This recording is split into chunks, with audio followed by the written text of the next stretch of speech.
حديقة الحبيب ثامر، أو كما يسميها جميع التوانسة جنينة الباساج. تقع في وسط العاصمة، وهي من أهم الحدائق الجميلة اللي يقصدها السكان للاستمتاع بالمنظر الطبيعي اللي فيها، واللي يقصدها يعدي فيها وقت ممتع سواء كان وحده وإلا مع عائلته، بما أنها فضاء عائلي رحب، حيث فيها مقاعد للجلوس وفضاءات للصغيرات باش يلعبوا بعيد عن الضوضاء وصخب الحياة اليومية. أما ورا جنينة الباساج تاريخ وأحداث كبيرة باش نحكيو عليها يلزم نرجع للتركيبة السكانية والمعمارية لتونس العاصمة من وقت الدولة الحفصية حتى لدولة البيات، قبل ما يدخل الاستعمار الفرنسي لتونس سنة 1881. يلزم نعرفوا اللي التوانسة قبل كانوا يسكنوا داخل أسوار المدينة اللي نسميوها توا المدينة العربي، وباش تدخلها يلزم تتعدى من واحد من أبوابها، مثلا باب بحر، باب سويقة، باب الخضرة، باب جديد وغيرها من الأبواب. باختصار الحياة التجارية والثقافية في ذلك الوقت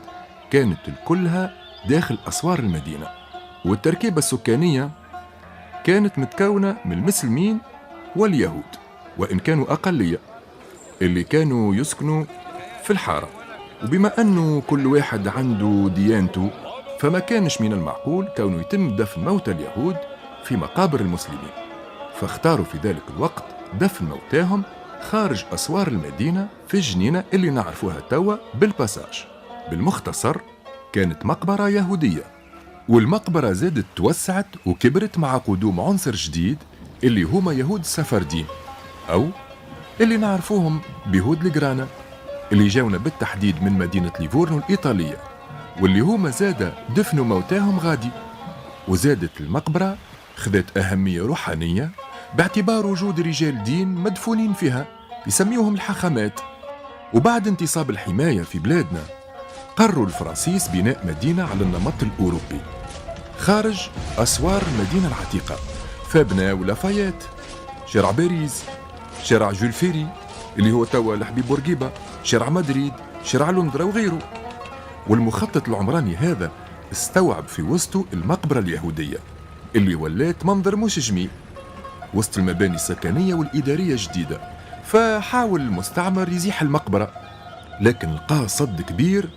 من اليهود في الوقت هذاك، فتم الاتفاق على إنشاء مقبرة جديدة لهم اللي اسمها مقبرة بورجل، في بلاصة هي أصلا اسمها بورجل، ولكن قعدت المقبرة على حالها حتى جاء عام 1958 حيث قام أحمد الزاوش رئيس البلدية في ذلك الوقت بإزالة المقبرة نهائيا طبقا للقرار مصادرة، وتحولت المقبرة اليهودية رسميا إلى حديقة عمومية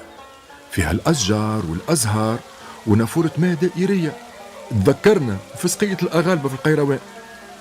وكراسي لوح لونهم أخضر لفائدة الزوار، وتم تسييجها بسور حديدي أخضر اللون، وأصبح اسمها رسميا حديقة الحبيب ثامر. ولكن الناس الكل ما زالت تعرفها إلى يومنا هذا بجنينة الباساج.